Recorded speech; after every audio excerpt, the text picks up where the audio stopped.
咁咧就我今日咧就會講好多女蘇生嘅生命故事。因為咧呢一屆嘅戲曲節咧中華文化節咧，咁就選演咗其中係河南粵調。佢嗰個團咧而家叫做河南省粵調藝術保護傳承中心。咁選演咗咧有諸葛亮嘅戲，咁主演呢就係佢嘅小梅咧，就係佢嘅即係活諸葛嘅繼承人。咁新小梅咧就係比較年輕啦。咁但係我今日咧就會因應呢一個節目咧，就係主要係講女蘇生，但係咧我亦都會兼及咧另一個嘅劇種，就係秦腔。咁其實今年嘅秦腔咧係冇選到女蘇生嘅戲，但係秦腔係有女蘇生，咁所以我都會兼講嘅。咁同埋就一陣間我講嘅時候咧，就河南粵調咧就會講得比較長啲，咁然後咧就秦腔會略為短一啲。咁所以如果去到一半時間，大家仲或者大半時間，大家仲聽到我講緊河南粵調咧，就唔需要緊張。我大概個時間我會控制到，就唔會超時嘅咁樣。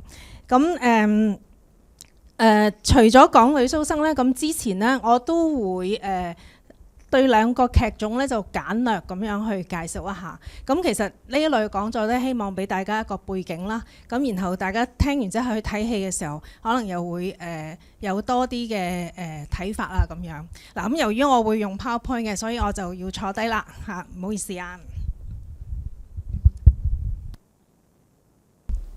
呢個就係頭先我簡單講今日嘅講座提要啦。咁咧，首先咧，第一部分咧，我就會講河南粵調。咁呢個就係屏幕見到咧，就係我主要參考咗呢個大概係呢啲嘅資料啦。咁另外一啲細碎我就冇寫落去啦。咁首先咧，河南呢個地方咧，其實佢有三大劇種，粵調係其中一個。咁另外咧就係粵劇同埋曲劇啦。咁大家喺一個地圖裏邊咧，我喺網上攞咗一個地圖咧，就係見到河南個位置。咁而河南粵調咧，其實咧就係粵調嘅一個分支嚟嘅。咁點樣為之一個分支咧？佢個分支係點咧？嗱，咁我先咧講下就係粵調係點樣嘅先嚇。咁然後咧我就會慢慢講落去啦。咁粵調咧，佢其實有一個別名咧，就叫做四鼓弦。咁其中一個講法咧，就係話其實佢過往咧一個主奏嘅旋律樂器咧，就係四鼓弦。嗱，咁我揾到一個，其實呢個係一段片裏邊個截圖出嚟嘅。咁你見到呢位藝人咧，佢攞住嘅呢個咧，其實有啲又叫四胡。大家見到咧，我用個 cursor 可以 cursor 見唔到嘅，原來個 cursor 係。好，大家見到圖上面咧，佢攞住呢把胡咧，佢嗰個圓軸咧有4粒嘅，即係校音嗰度嚇。咁一般我哋如果我哋喺香港睇粵劇啊，咁譬如我哋見到嘅高胡啊、二胡啊、椰胡嗰啲，即係兩個圓軸。咁呢個係四粒嘅咁嚇。咁因為一個咁樣嘅過往傳統用一個主奏樂器咧，佢有另外一個名咧叫四鼓弦。咁喺河南裏邊係一個好古老嘅劇種。咁佢主要咧就係大概喺乾隆年間咧就開始喺河南嘅西南部南陽呢個地方咧開始流行起嚟。咁而逐漸咧就發展成一個專門嘅戲曲劇種。咁其實佢呈現嘅演出嘅形式咧，除咗係我哋見到人戲之外，即係用真人去演出之外咧，其實咧好多古老劇種咧。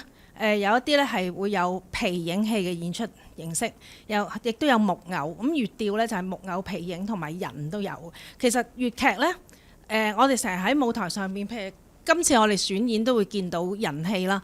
咁但係其實粵劇都一樣有木偶戲，係而家仲演緊嘅。好多時打醮會請木偶戲班去演。咁佢唱我自己即係我去睇粵劇木偶戲咧就比較晚，即係後期啦。咁而家我聽到佢哋唱嗰啲劇目咧，其實同你喺台上睇人戲係都係一樣，都係嗰啲。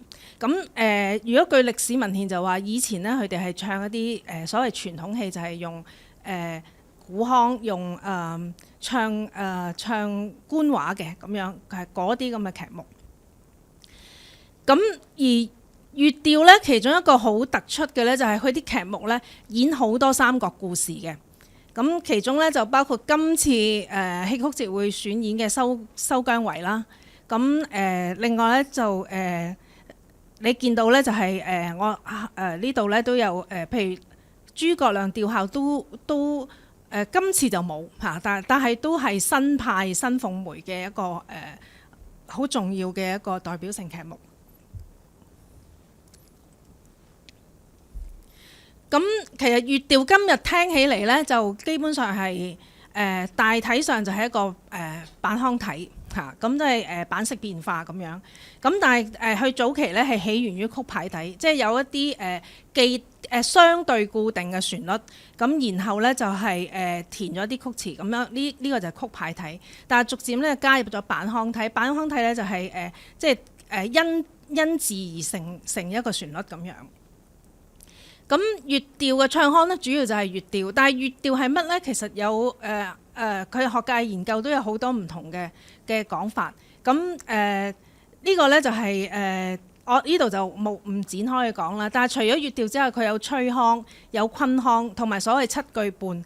七句半咧，其實就係嗰度係全個曲牌有8句嚇，佢係吹腔曲牌有8句。咁其中第8句咧就用襯詞嚟到開頭。咁就算係咧半句嚇，咁所以就叫七句半。即係話咧，佢係除咗粵調呢個佢本身嘅主要嘅一個聲腔之外咧，咁佢就都有昆腔啊等等其他嘅聲腔嘅。咁演員咧就係用本腔，即係用真聲去唱嚇，基本上係，但係有時佢都會唱假聲嘅嚇，有某啲嘅時候都會唱。咁而伴奏樂器咧就係有早期用四鼓弦啦，咁咧跟住咧就後期咧就改咗墜胡啊、笛子啊等等嚇，咁都有武場，就係打擊樂器咁。好啦，咁我頭先咧就係話，因為今次會講河南粵調啦，咁其實我簡單講咗粵調係啲咩嘢。咁粵調咧佢係有分支嘅，其中一個分支咧就係河南粵調。咁大家可以睇到咧。我準備咗一個地圖咧，就會見到咧，河南嘅以南咧就係有湖北啦。咁湖北一派咧就係有湖北粵調，佢亦都叫做湖北大粵調。所謂大咧，佢就係意思係比較古老嘅嚇，所謂比較正宗啲嚇，即係古啲嘅。咁就用個大字。咁佢亦都有其他嘅別名啦嚇，商河粵調啊、大粵調等等。咁另外咧就另外一派咧就喺陝西，其實都好近嘅，幾個地理位置嚇，咁不斷去從一個中心去流播。咁而喺河南嘅偏西嘅一邊咧就係陝西啦，陝西咧就有陝粵調。咁而河南嘅一支咧就係河南粵調。咁今次我哋即係如果大家有興趣就有機會睇得到啦。咁其實我都冇現場睇過。咁今次應該將會係我第一次睇河南粵調。咁但係我喺網上咧都聽過一啲，即係睇過少少嘅片段咁。河南粵調咧就佢會分，因為地域性佢會分唔同嘅流派。咁我哋先講地域性先，佢就主要分南路同埋北路。咁所謂南路北路咧係點樣咧？南路咧就亦都叫做下路調。咁佢主要咧就喺河南裏邊嘅西南部嚇，以南陽為中心嚇，咁啊叫做亦都叫做南陽調。咁佢特色係咩咧？佢係以正裝戲為主。咁所謂正裝戲咧，就係主要係演一啲，簡單嚟講就係演一啲傳統嘅劇目啦。咁以生角啊、正角為主。咁主要都係一啲叫做歷史嘅蒲大戲嚇，佢哋叫蒲大戲嚇，咁或者係着網着靠去演嘅，咁大家可以想像到個畫面。咁呢啲咧就係粵調裏邊咧嘅正裝戲，咁佢亦都係用翻早期嘅一啲聲腔嘅規範，咁同埋用假聲去唱。頭先我講過咧，主要佢哋用本嗓，即係用真聲，但係都會有假聲去唱一啲傳統嘅花腔咁樣嚇。咁呢個咧就係比較傳統啲嘅。咁而北路係點呢？北路咧就另一個名叫上路調。咁北路咧就係流行喺河南中部同埋東部地區嘅一個平原嘅位置。咁而佢流播嘅咧就係喺周口一帶啦。咁我又分喎。咁佢又因應嗰個流播嘅位置咧，咁佢又分做陳州調。頭先我講周口咧就係陳州調。咁另外一個咧就係流播喺許昌啊、塔河啦、平頂山、鄭州、開封、商丘嘅咧就叫中州調。咁主要咧佢就係主要係演外莊戲嘅嚇。咁外莊戲咧就係冇咁嚴肅噶啦，就係演一啲民間嘅古仔啊，演一啲公案戲啊咁樣。咁亦都比較通俗啲嘅個詞句，就冇正裝戲咧咁嚴肅同埋咁艱辛咁樣。咁上路戲就生活氣息比較濃厚啦。咁所以就係好多老百姓都會即係喜歡，佢比較節奏比較明快。一般嚟講嚇，就算文戲咧，佢都會冇唱咁樣嘅。好啦，咁我哋開始咧就係會提到咧，就係我話今日會講一啲粵調嘅女蘇生嘅生命故事。咁其實佢一個演員佢一路演咧，其實點解會去學戲啊？點樣去演啊？演嘅經歷係點啊？其實都係即係一個我一路睇完晒啲故事之後，我就即係睇完晒佢哋嘅經歷之後咧，我就會覺得係一個生命故事。咁啦，首先咧我就講頭先我咪講話有分中州調同埋陳州調嘅。嗱，咁都係上路調裏面發展出嚟嘅。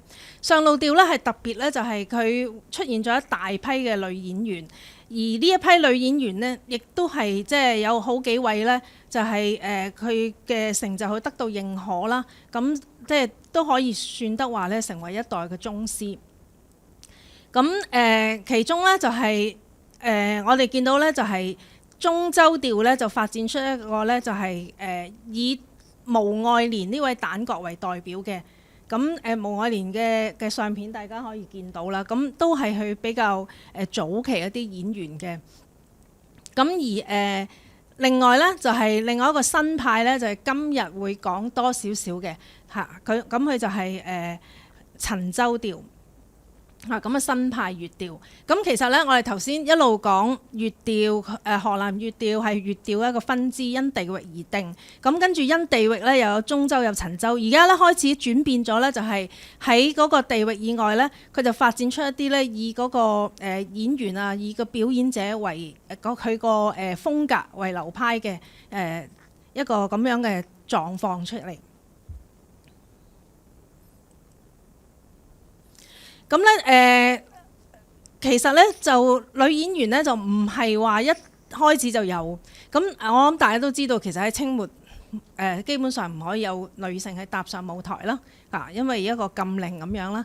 咁但係去到民初開始咧，逐漸咧就有女性去參與演出。咁去到30年代咧，就河南嘅粵調咧係有女演員。咁我根據咧就係有一位咧就係碩士班嘅同學咧，佢就做咗一個碩士論文啦。咁頭先我都交代過嗰個出處，就係佢自己本身咧就主要做一啲聲樂方面嘅研究。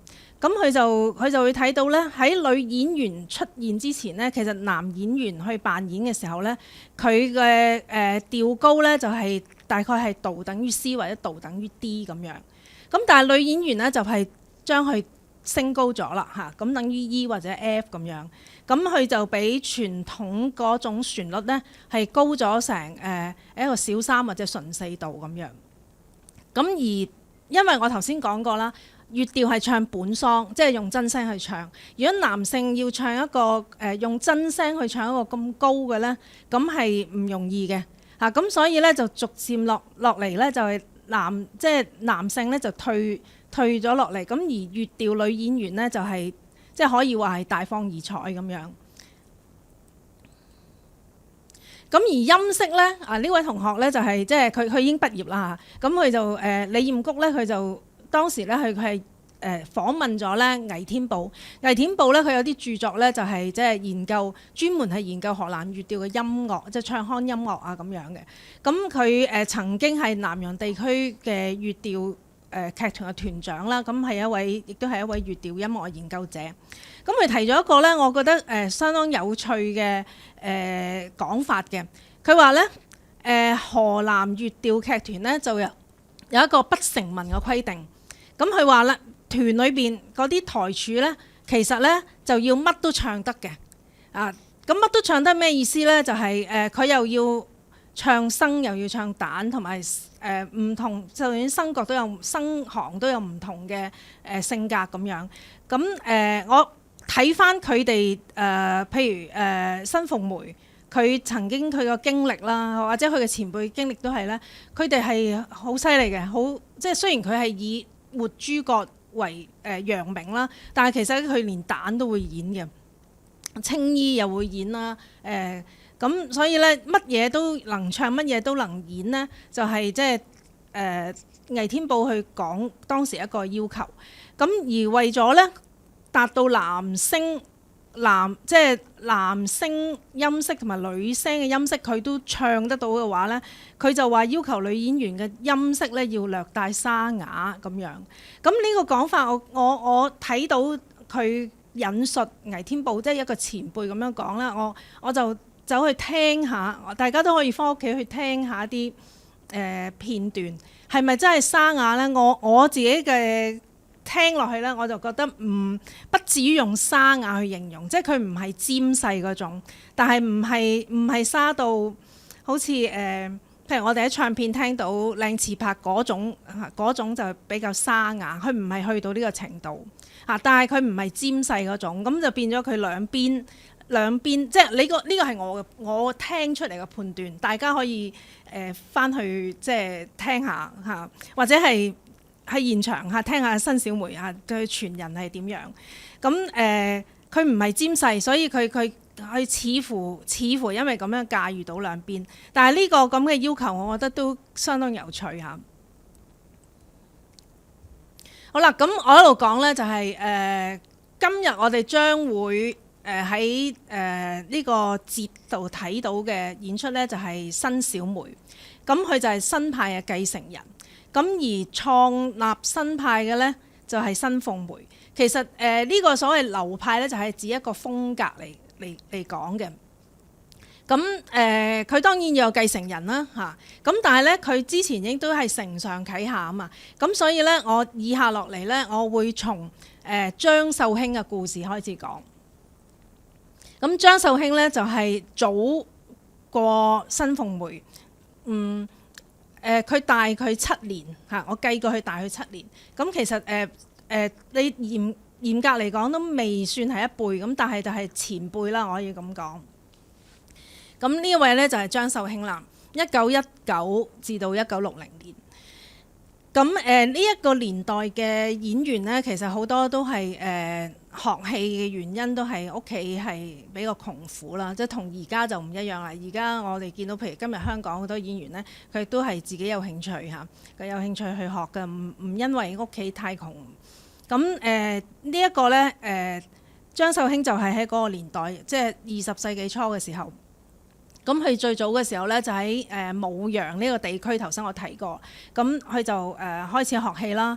咁因為佢好細個搭台板，我記得係啲資料講佢即係資料係不一嘅嚇，所以我就唔喺度寫實佢啦。咁有啲就話佢7歲學，有啲又話佢9歲學咁樣嚇。咁有兩個講法都有。咁有就大概係10歲、11歲咁上下咧，就係仲係一個小妹妹嘅時候就可以已經搭台板啦。咁啲觀眾亦都好喜歡睇佢演出。咁當時咧，所以就佢有個昵稱叫小寶貝嚇，啲觀眾叫小寶貝。咁後來咧點咧？去到30年代咧，佢就從農村去到城市演出啦，就去咗好多唔同嘅地方，譬如塔河啊、信陽啊、武漢啊等等。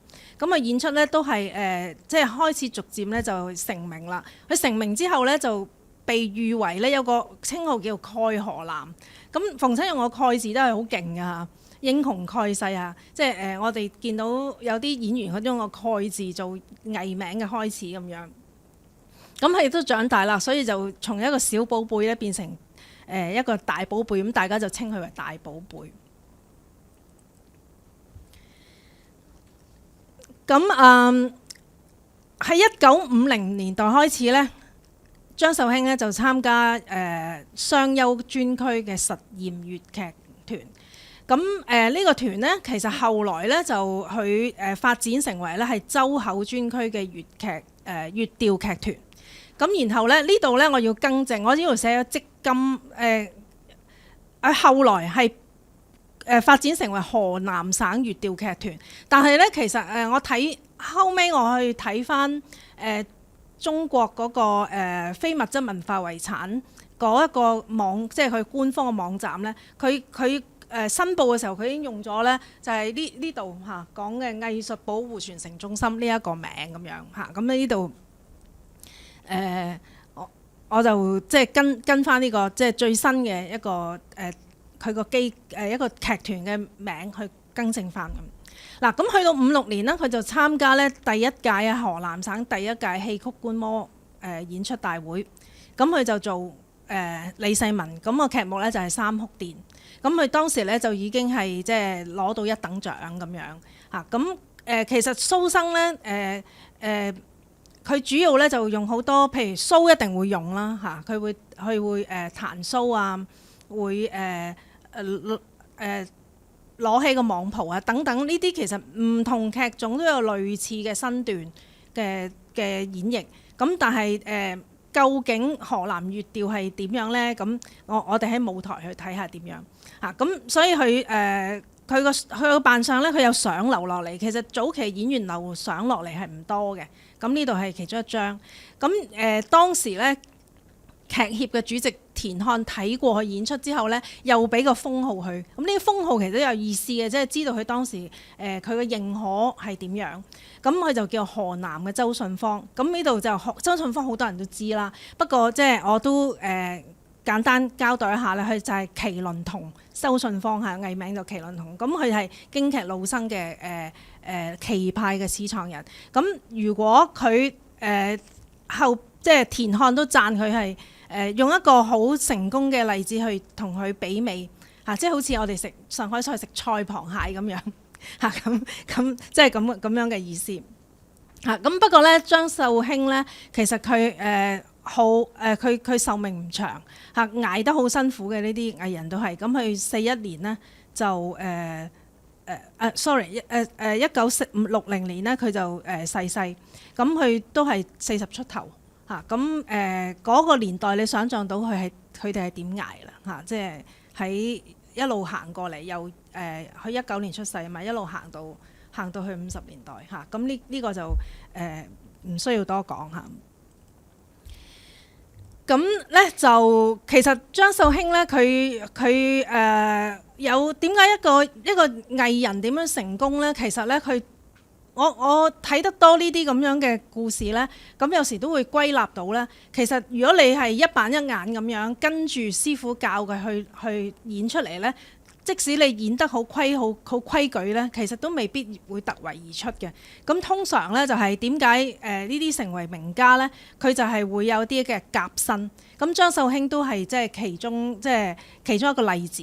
咁佢河南粵調，佢又加入咗啲京劇嘅身段啊、武打啊、鑼鼓咁樣啦。咁亦都係其他劇種裏邊攞一啲音樂嘅元素擺入去啦。咁所以就係我頭先講嘅就係你會有啲創新適當地創新而又能夠俾人接受呢，咁就係其中一個即係佢會成功嘅地方。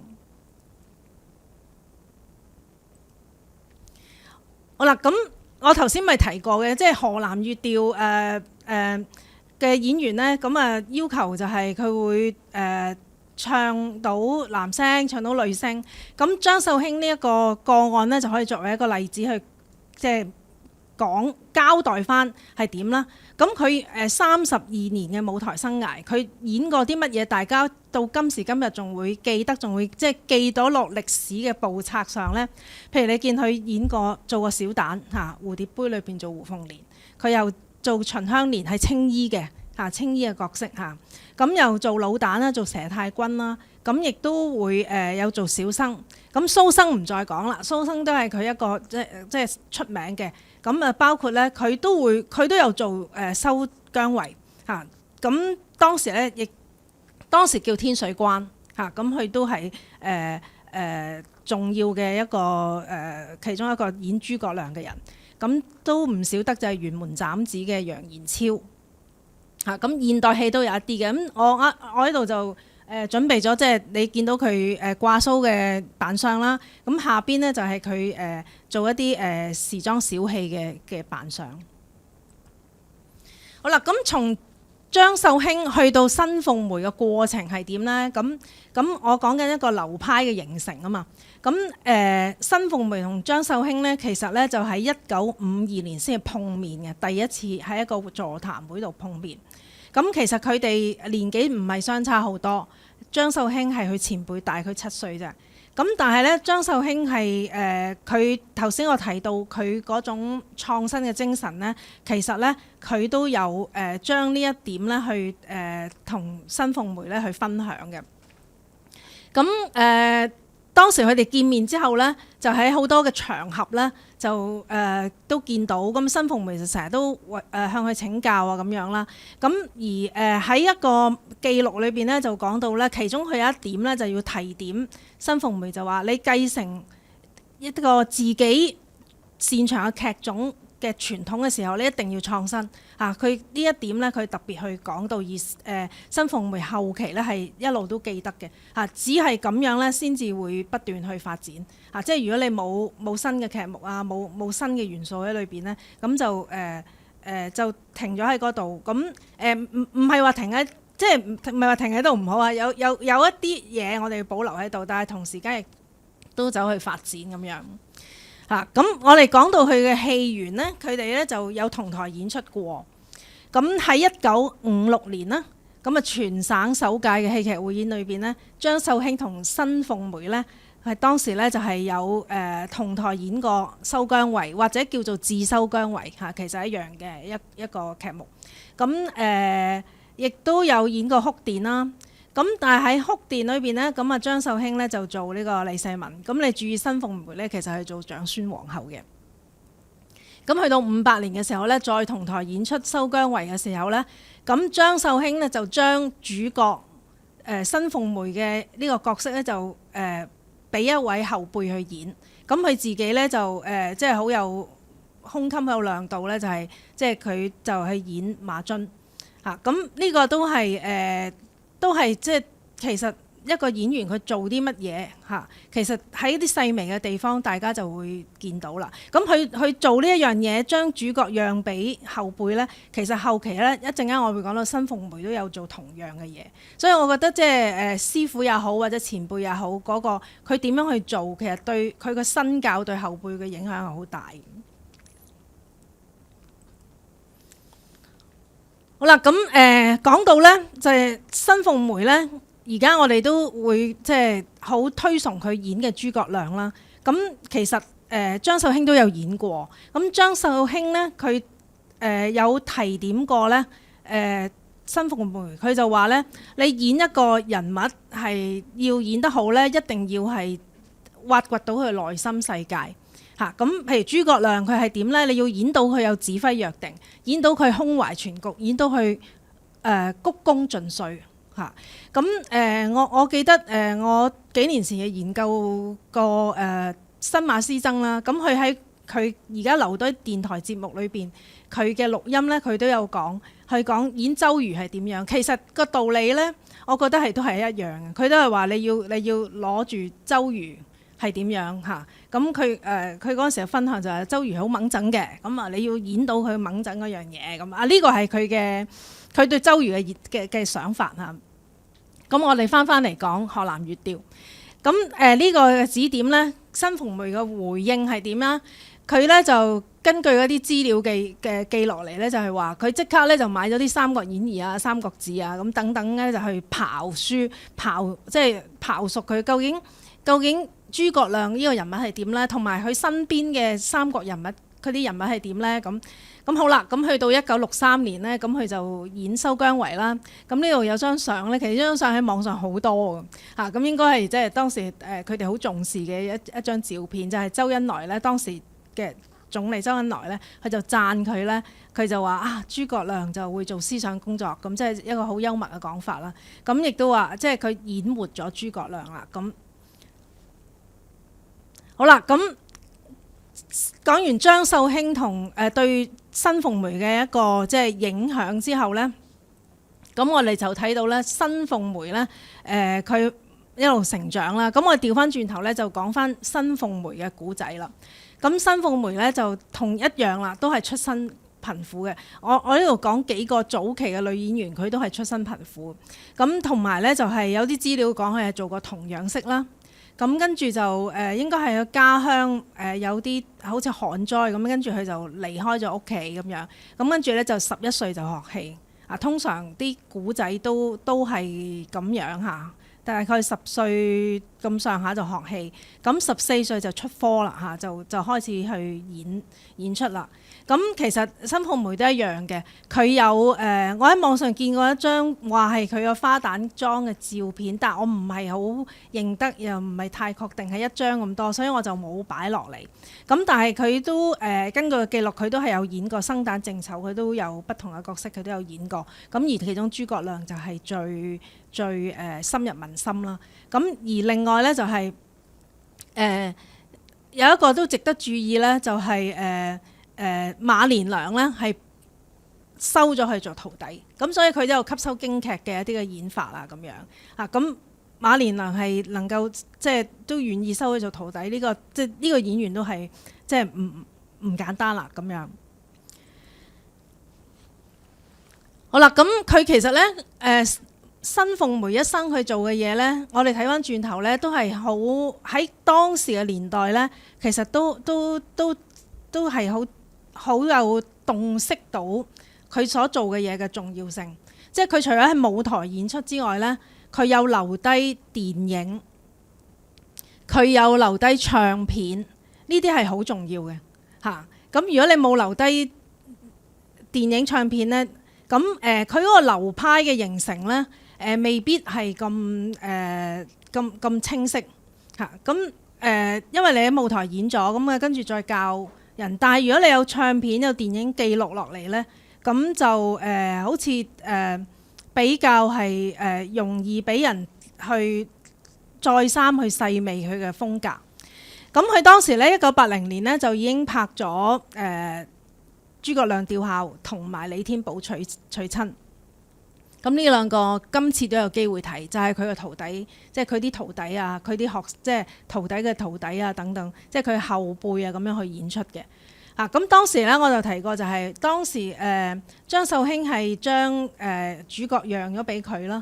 咁但係佢一樣咧係佢當佢拍電影嘅時候咧，佢都力戰呢佢嘅一個學生咁去馬蘭去做李天寶咁就即係呢種扶譯咧，都係一個大師係好重要嘅即係佢去到咁上下咧，佢其實自己已經得到好多嘅認可，咁佢就將個機會放出嚟，因為佢唔再需要話我每次企上去台我都係主角啦因為已經佢企出嚟已經係主角，咁所以呢一種嘅胸襟，我覺得我睇呢啲古仔，睇呢啲演員嘅古仔係隻真實故事啦，咁我就會有啲時刻我會感動，或者係有啟發，就係其實去到一個階段，你唔需要再企出嚟，每一次都係自己係主角。咁佢就係繼承咗、秉承咗佢嘅前輩張秀卿對佢所做嘅嘢，佢就做翻俾佢嘅後輩。咁呢啲我覺得係除咗睇戲同埋講資料之外咧，其實呢一啲係我覺得我係最大滿足感嚇。睇戲都係睇人嘅故事嚇，咁呢啲演員都係人嘅故事。咁好啦，咁另外咧就係1983年啦，佢就擔任咗河南省粵調劇團，即係呢個保護中心嘅前身嚇嘅團長咁。咁佢擔任團長其實好重要一樣嘢咧，就係個團點樣去發展咧，同埋劇種點樣去發展咧。咁佢其中一個好重要嘅就係你要排新戲嚇。咁佢有排過一啲現代戲啦，亦都排過一啲歷史劇啦。咁呢啲後來都即係呢啲大型劇目都成為一啲即係成個劇種嘅代表性嘅劇目。好啦，咁呢度咧就係我喺一篇嘅即係內地嘅一啲論文嘅文章裏邊咧，就揾到一張相咧，就係佢幫新小梅嚇去整理啲戲裝啊，去指導佢咁樣嚇。咁呢啲相都係好有情味嘅，我覺得嚇。咁我就擺咗呢張相上嚟。咁佢咧就去到其實佢95年咧，佢就即係太辛勞嚇。即係佢一路即係中間有啲佢病得好緊要嗰啲，我跳咗佢，我冇講啦。咁佢其實95年佢就離世啦。咁佢94年咧就要拍咗7部諸葛亮嘅電視系列嘅電視劇咁樣啦。咁總共14集。咁又一路都係培育後輩啦。咁另外咧喺佢如果你數翻佢做嘅嘢咧，就係1995年咧喺佢生命最後嗰2個月咧，其實佢都繼續不斷喺度做緊嘢嚇。咁佢就帶團去交流演出啦，咁就演咗新編劇《七擒孟獲》嚇，咁仲攞咗最高榮譽獎。咁另外咧好啦，咁佢去到6月啦，咁佢就去補錄一啲電視劇裏邊嘅唱段啦。咁7月咧，又去錄一啲當時嗰個年代都仲有90年代仲有卡式帶啦咁樣。咁就佢所做嘅一切都留低咗佢自己，即係佢嘅聲音、佢嘅影像。但係我都係咁講，都唔係淨係佢自己啦，係對成個劇種啊，整個流派形成，以至個劇種嗰個成傳咧，都發揮咗好大嘅作用。咁至於佢嘅唱腔特點呢，我呢度咧只係好簡單咁樣去提一提。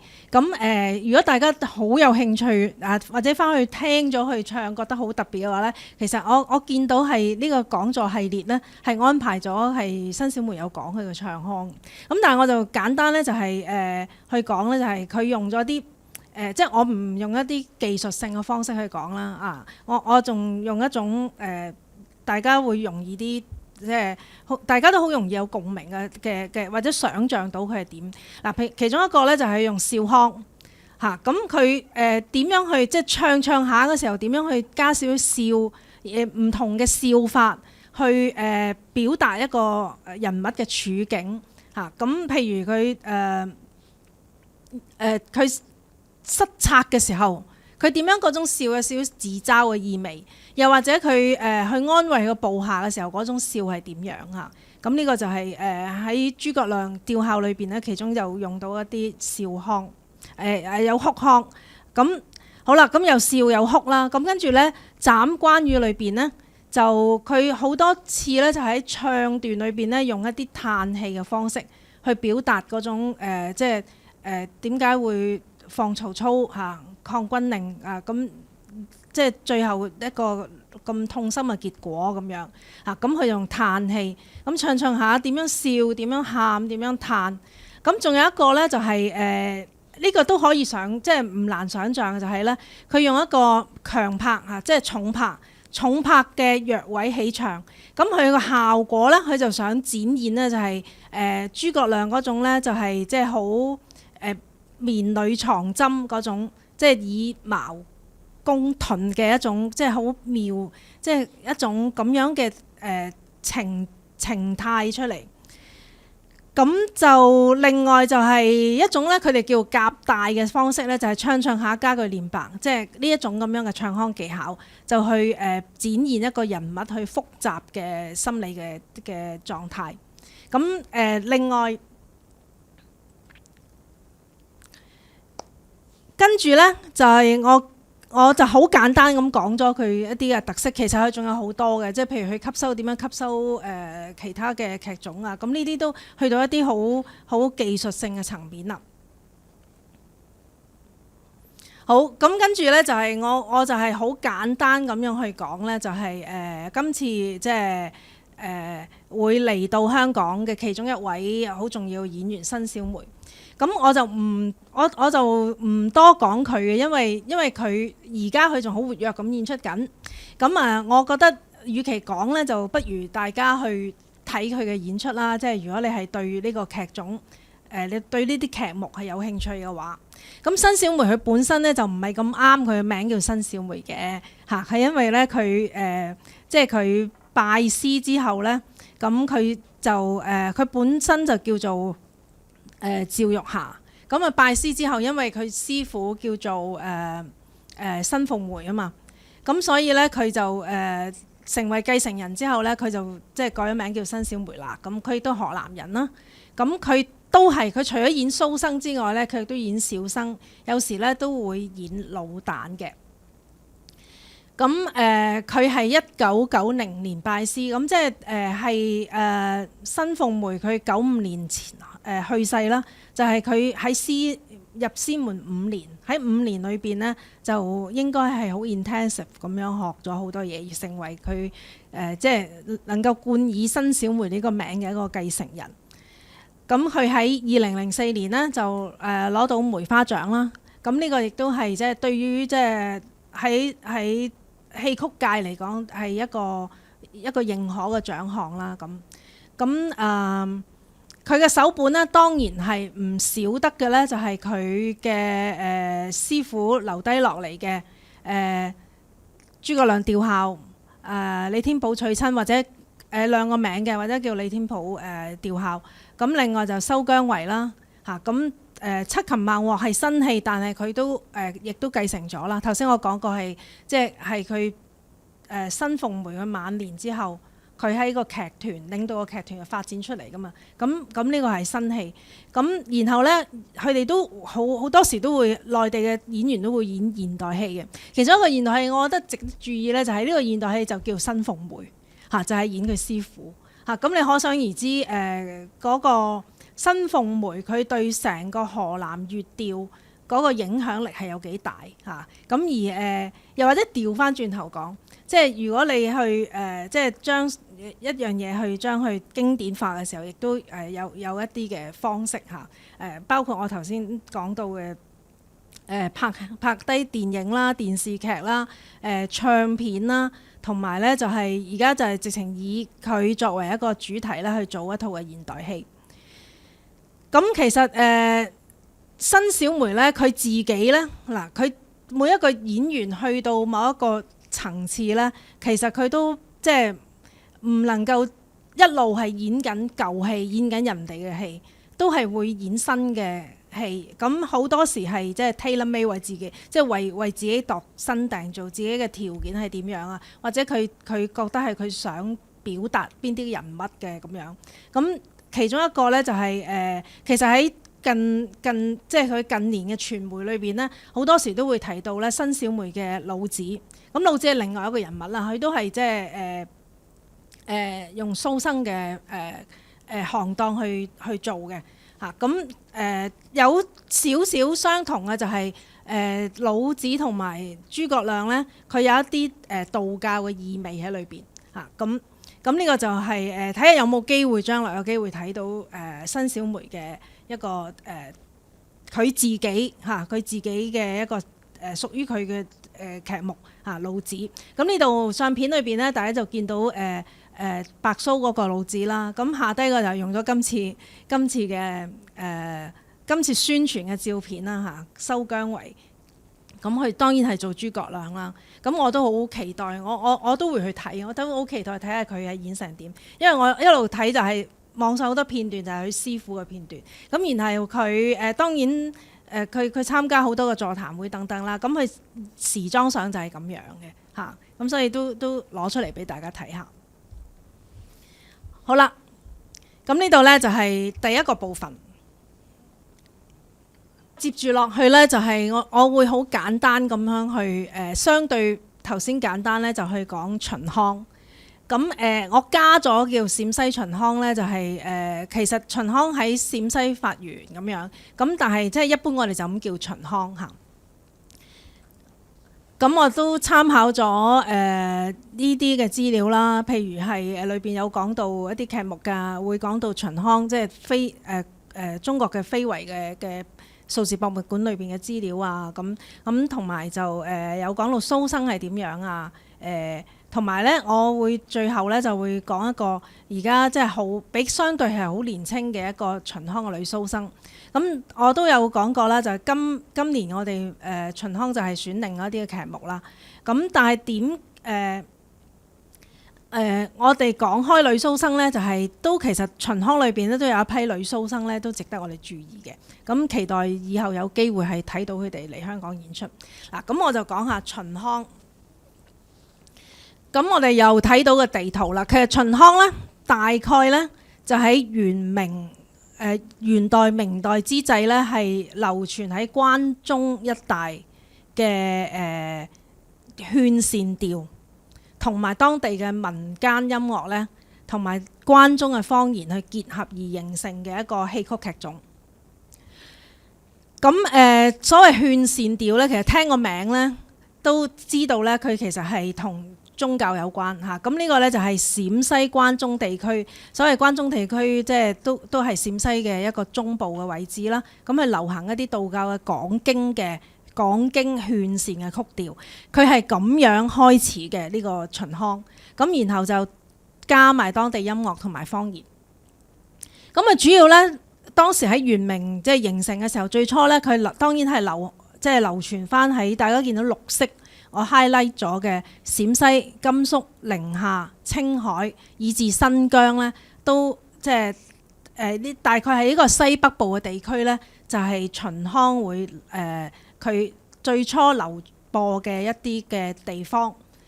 咁但係咧去到明清之際咧，咁就秦腔咧就發展得即係好長速嘅發展啦。咁佢就會帶入咗中原嘅地區啦，華東其實。我呢度指唔到嘅。好，咁佢帶入咗華東啦，即係其實你會見到係上海啊、蘇杭啊，但係華中啦，即係你見到係甚至乎係華南、廣東一帶啦。咁其實全國都好大影響嘅。咁如果講起秦腔咧，其中去到清代，我諗大家一定會大家應該可能會聽過魏長生啦、魏三啦。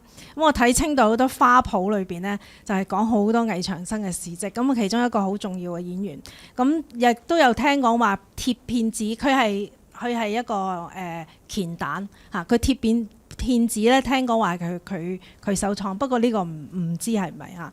咁跟住咧就秦腔好重要嘅就係有易俗社啦。嚇，咁呢個就係喺民國初年成立嘅一個班社。咁你聽個名就知道啦。佢個成個班社咧就係移風易俗嚇，咁啊就係做一啲咁樣嘅戲咁。嗱，咁啊簡單講下秦腔嘅音樂啦。咁佢主要咧就係分開所謂寬音同埋苦音。咁呢個都係好概括咁樣去講嚇。寬音就係唱即係比較喜悅嘅情緒嘅表達，咁苦音咧就係比較凄涼嘅咁。咁佢都係一個即係版式變化體啦嚇。咁有各種唔同嘅版式去變化出嚟，即係話佢先詞後曲啦。我會簡單嚟講咁樣。咁至於佢用樂器係點咧？咁我都喺網上呢度揾到咧，就係喺陝西西安咧，而家有一個叫中國秦腔藝術博物館嘅嚇。咁呢個博物館咧，佢有展示咗咧，其中就係佢嘅樂器。咁板胡咧就係上圖嚇咁樣嘅嚇。咁你見到佢有兩個圓軸，咁應該就係你見到係兩弦啦，就係有支弓啊咁樣啦。咁個琴箱係咁樣嘅嚇。咁然後咧就下邊個圖咧可能都太細啦，就算我喺電腦放大睇，其實都即係唔係睇得太清楚係點。不過咧就係其實你見到基本上係有文武腸啦，通常都唔甩得嘅就係文武腸啦。咁文腸主奏樂器就係上面嗰個板戶啦。咁跟住有啲笛啊、三弦啊、月琴啊、嗩吶啊。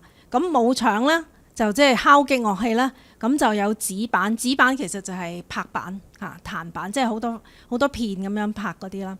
咁有梆子啦，兩嚿嚇。咁就有桿鼓、部鼓等等。咁仲有個叫水樂器咧，其實水係佢哋講嘅，其實就係碰鈴啦嚇。咁基本上你講到戲曲嘅伴奏樂器都離唔開所謂文武場啦咁。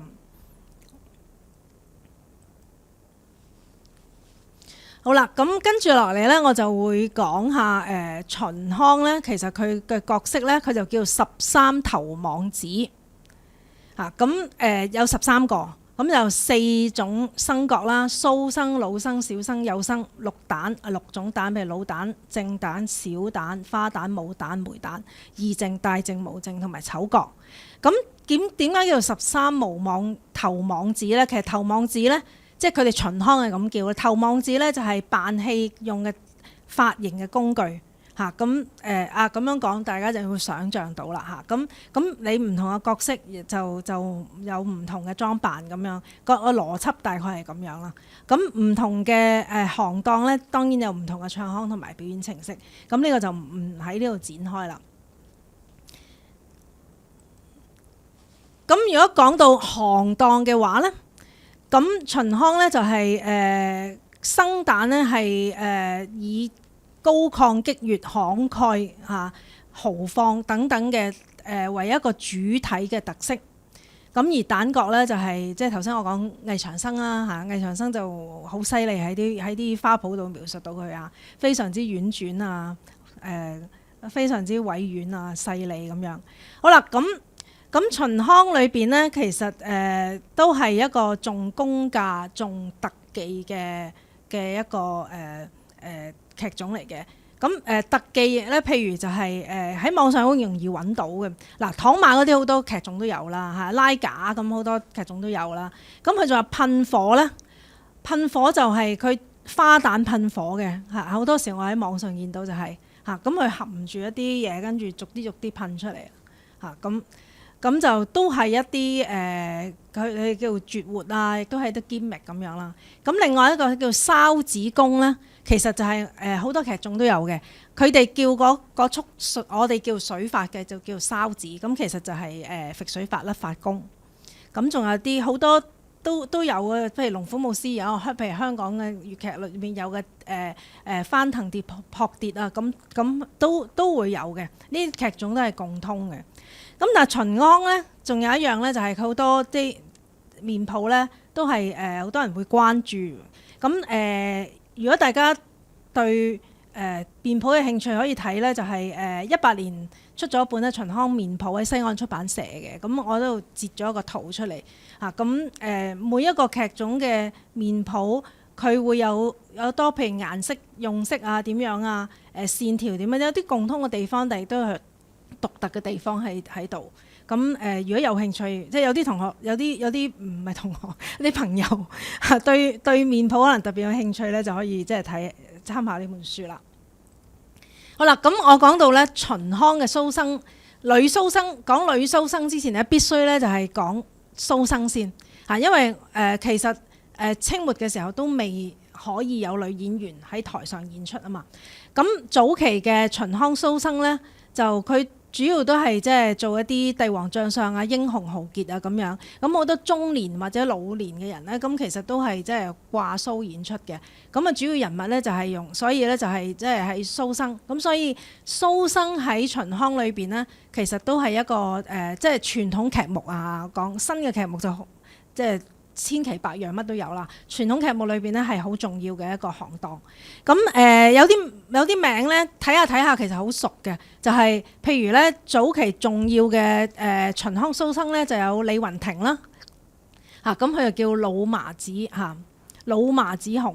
咁仲有嘅就係呢度你見到嘅就係高天喜、穆像紅、劉立傑咁一路數落去，大家會見到嘅咁甚至乎即係有甘肅嘅又有啊。咁跟住近代啲有相嘅咧，就係你見到有劉旭中啦，同埋咧劉奕平啦。咁呢兩張相都係喺網上咧就係流傳到落嚟嘅咁。咁呢啲係早期嘅即係代表性嘅蘇生，咁包括其中有一個駱炳華，咁一陣間都會提到。好啦，咁而家咧就好快咁講咗早期嘅秦腔蘇生之後咧，咁我哋就進入咧去講女蘇生。咁又係咧，我喺準備呢個講座嘅時候咧，我就係即係將佢視為一啲生命嘅故事。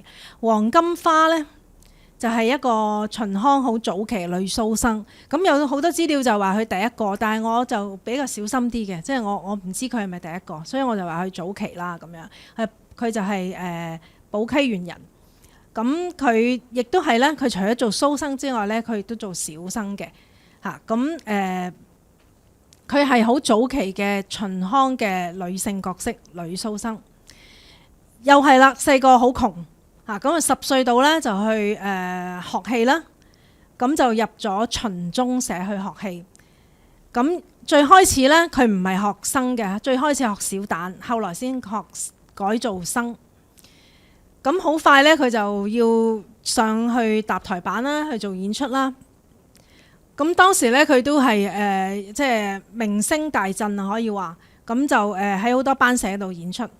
咁後來咧佢又為咗即係咁你都要不斷去提高，你先至可以即係繼續去演啦。咁佢投呢個名師門下，就係拜咗劉奕平去做師傅。咁就又學咗佢嘅玄門斬子。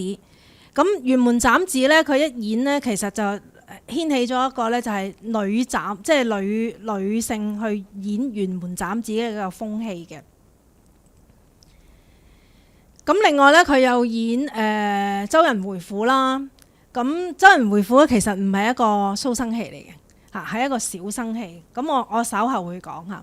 咁頭先我提到啦，呢個就你會睇到我嘅文字描述咧，就係佢女演玄門就成為一個時尚。咁我喺呢次咧就唔能夠講晒所有嘅女蘇生啦。咁提一提佢嘅名咧，就係仲有招曉春、劉如慧、周曉莉。嗰個網上好得意嘅，喺內地咧，仲有啲朋友咧就會喺網上度講邊個好啲，邊個好啲咁樣，咁即係都會提到呢一紮人嘅咁即係呢一批嘅女演員啦。咁佢哋都做到今日，佢都即係一路會講我又中意邊個多啲咁樣。好啦，咁啊去到1949年咧，其實佢一路都已經開始咧受到認可，咁佢去參加啲文藝代表，即係啲文藝會啊，做選為文藝代表啊咁樣。咁但係咧52年嘅時候咧，佢去到西安演出嘅時候咧，病情好嚴重。其實53至54年之間咧，佢就已經病逝。其實當時佢有啲資料話係31歲咁，但係佢啲早期嘅人嘅出生年份啊，呢啲唔係太確定。不過大概咧，佢係30或者30出頭嘅時候咧，佢就已經捱得好辛苦，咁就病，即係最後就係病逝。咁我頭先提過啦，周仁回府今次咧都有選演呢個劇目嘅，今次嘅戲曲節。咁其實周仁回府咧，佢同蘇生嘅關係係點咧？點解今日我哋睇到咦呢張劇照其實都冇掛蘇？佢其實唔係一個蘇生戲嚟嘅。嗱，周仁回府咧，佢嘅故事就係即係佢原名就係忠義俠啦。佢喺明代咧嘅忠義烈傳奇咧，傳奇裏邊就係有嘅。咁喺明末嘅時候，對唔住，清末嘅時候，咁咧蘇生李雲亭，頭先我提過，李雲亭麻子紅咧，佢就移植咗過嚟，咁佢去演。咁佢以一個蘇生，然後咧佢唔掛蘇去演呢個周人啊。而家我哋見到，如果呢幅圖你哋嘅右邊呢一個咧，戴住即係官帽呢個就係即係演周人。咁佢就係任節忠。咁任哲忠喺呢個《周人回府》呢套戲裏邊咧，都係呢個劇目裏邊一個重要位置，就係咧佢係第一個咧，就係以即係佢本身係蘇小生，以小生去演，因為當時咧啲人就話其實演周人呢個角色咧其實好難演嘅，咁就要功夫好好。咁當時佢覺得咧就係呢啲出名嘅蘇生嘅功夫好好，所以佢哋就即係跨行當咁樣去演啦，就唔掛鬚去演。咁但係後尾咧佢哋就喺1943年嘅時候就試俾呢個當時18歲嘅小生任哲忠去演，演咗之後咧其實即係後來都即係其實一路都係即係小生戲嚟嘅。咁我都會去睇呢出，因為我覺得咧佢個造型啊，就已經好，即係我覺得係同我哋睇開嘅，即係都有啲唔一樣。佢個觸法咧係擺咗出嚟嘅嚇，咁佢裏邊會有啲有好多嘅，即係都有好多嘅身段動作嘅表演啊等等。咁個故事大家應該都好熟悉啊。佢即係其實個古仔講少少個古仔，其實即係佢代阿嫂，即係叫個老婆去代個嫂去嫁俾一個即係嚴嵩個仔咁樣。其實即係我從女性嘅角度去諗，點解你有權力去叫個老婆去代佢？即係呢啲咧，如果我哋再去傳統劇目再去演再去思考可以係一啲即係新嘅視覺。去再演周人回府。好啦，咁咧落嚟咧就係跟住落嚟好簡單咁樣去講一個即係當今其中我要強調其中一個秦腔女蘇生，因為其實好多，但係呢一位咧就係其中一位好紅嘅，咁我就攞佢出嚟講。之餘咧，其實咧我就係用一個劇評人對佢嘅評語咧，係做呢一次講座嘅即係一個總結咁樣。咁呢位屈連英咧，大家見到佢時裝嘅相係咁樣啦。咁你都見到咧係掛鬚演出嘅一啲劇照啦。咁佢亦都係一個梅花獎得主，因為真係唔走得甩㗎啦。即係逢親喺內地咧，如果你係夠出色。你要有一個認可咧，其中一定係即係我唔可以講一定嘅，即係都會即係好多都會選擇去試梅花獎啦嚇。咁佢就13年第26屆梅花獎得主，咁係陝西人。咁但係佢咧，佢畢業之後咧，佢就分配咗去寧夏去銀川嘅一個秦腔劇團。咁佢一路演嘅時候咧，咁就有中國嘅文藝評論家協會啦，嘅主席咧就好讚揚佢。佢讚揚佢咧就講咗一個，我覺得都可以作為今次講座嘅一個結尾，就係佢話人類嘅審美係一個有距離感嘅。其實個意思就係其實女人扮男人，男人扮女人，咁呢個就係佢想講嘅距離感啦咁樣。咁佢有距離感咧，你就去深挖一個究竟佢其實我要展現呢個女性，我唔係用我自己去，譬如我去演一個女性，我唔係用我自己去嘅女性嘅一個習慣去演一個女性。咁如果佢係男人，我係諗女性其實佢喺呢個處境，佢呢個性格會係點樣嘅咧？咁樣咁。我聽到有呢個性別研究嘅專家喺度笑，一陣間睇下你會唔會有補充？係啦，咁佢就講就係其實即係蘇生係一個蘇係一個男性好重要嘅一個表徵嚟嘅。咁女性去喺戲台上掛鬚去演啦，咁其實都係有一定嘅跨越咗一定嘅技巧啊等等。好啦，咁我就時間咧就都差唔多嚇。咁我呢個就係個講座咧就到呢度。咁我交翻俾阿李生嚇。多謝。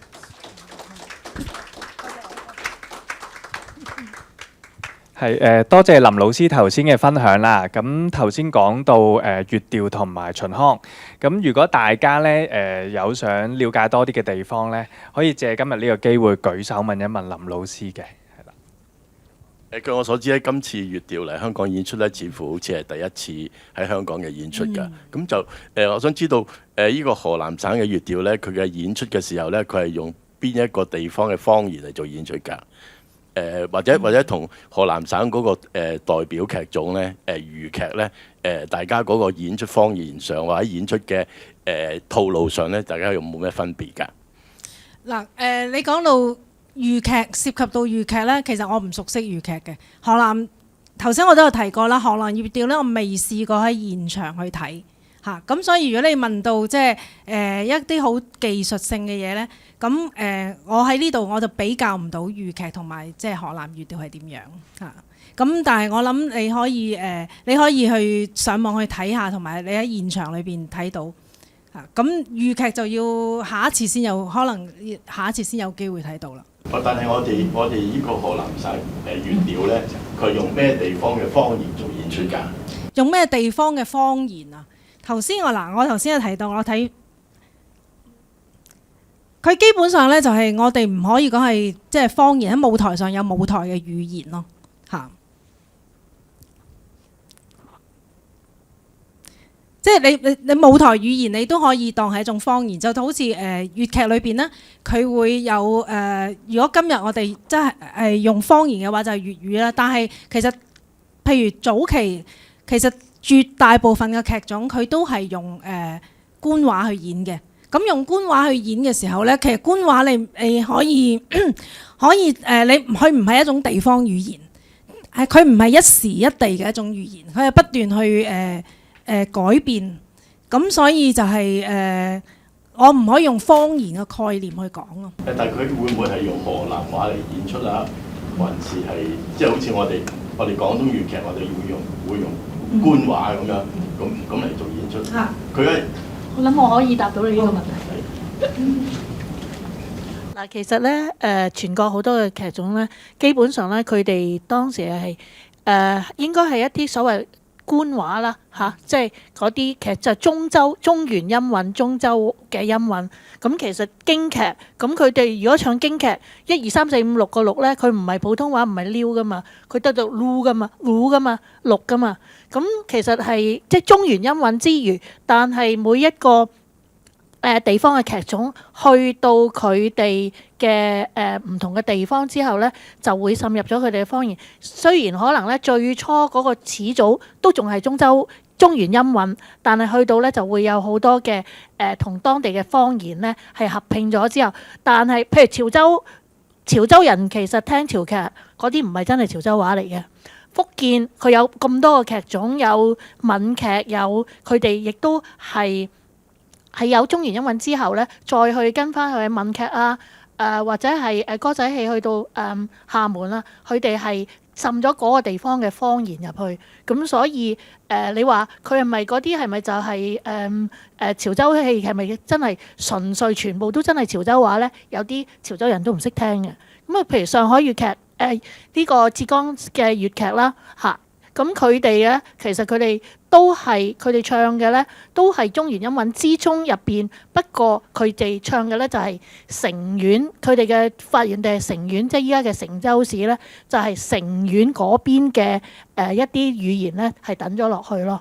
咁即係所以上海除咗個滬劇真係會佢好年青得過100年到嘅歷史，佢哋真係唱上海話，其他嗰啲地方嘅劇咧唔係真係嗰個省或者嗰個地方嘅純嘅方言嚟嘅。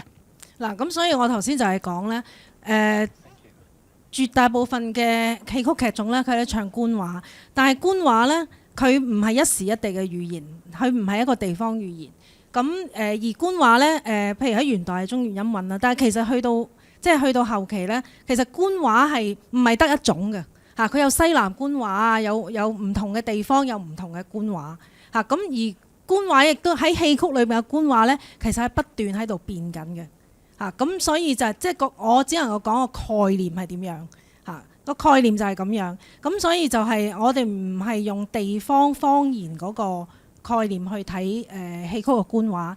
咁而譬如你講中州韻，就算粵劇啦，其實粵劇咧或者係昆，其實都已經去到明代都唔係中州噶啦嚇。咁係接近西南官話啦。咁但係咧佢係不斷變嘅。喺清末嘅時候係一個狀態，去到民初嘅時候一個狀態嚇。咁所以你用方言嘅概念咧，就係即係講唔到咯。咁當然其實好似上一次咧，我有講過歌仔戲咧，就佢用咗唔少嘅台語嚇。咁呢個因為佢大概100年嘅歷史啊嘛嚇，咁就情況有啲唔同咯嚇。即係依家你粵劇，我哋依家真係講緊廣府話咯，唔再係中州話。現代戲係咯嚇，即係唔係應該咁講，新編劇係咯，係。劉老師想再問一個問題咧，就係我哋頭先介紹到咧，我哋嘅河南省呢個粵調咧，出現咗有好多演員咧，佢都會跨行當去作演出嘅。咁呢個係粵調嘅一個傳統，係咁樣做一個演出法啦，還是係當今粵劇即係呢個粵調界咧，其實係因為嗰個即係人才不足咧，所以咧會有啲演員咧係需要做呢個跨行當嘅演出，然之後先可以支撐到呢個劇團咧。嗱，我頭先提到咧就係河南粵調呢個劇團咧，佢即係喺頭先講民初嘅時候啦，佢哋嗰陣時嘅狀態咧，就係你見到係有啲演員，就算呢啲好出色嘅演員啦，其實佢都係跨幾個行當去演嘅。咁但係究竟佢係點解會係有咁嘅狀況咧？其實有好複雜嘅因素嘅嚇。咁佢其實你會見到佢都有佢主要嘅行當喺度嚇。咁而其他行當咧，佢係兼演得到咁樣。咁就算係粵劇，其實都係㗎。就算粵劇過往你見到薛覺先啊、馬師曾啊，咁佢都係即係生旦都演嘅。就算今日你見到今日好多新編劇咧，其實有啲演員咧，佢本身係進扮嘅一路以嚟，咁但係有啲戲咧，佢都會掛鬚演嚇。咁其實即係呢啲情況係你睇佢當時嗰個狀態嘅需要係點樣，所以好難一概而論。